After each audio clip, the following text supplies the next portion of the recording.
Memanko ndoyo wadzanda niyo kwezambe ndela yambuye konzazi dazoyimbanyi mboyo kaziki katuba Mulungu haya zatu itilinda nkondo limbani tunko ndonja Yesu musafokecho lelingala ombuyendi kazembe watuyo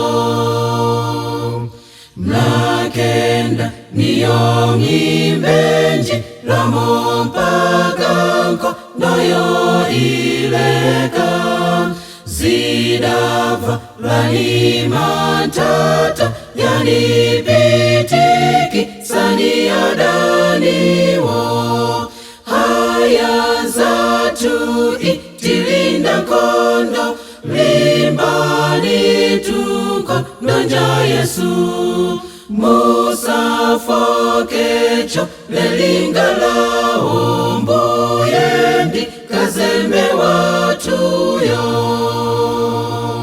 mlungumu vefempa sempa vuyo titani zetu tipempa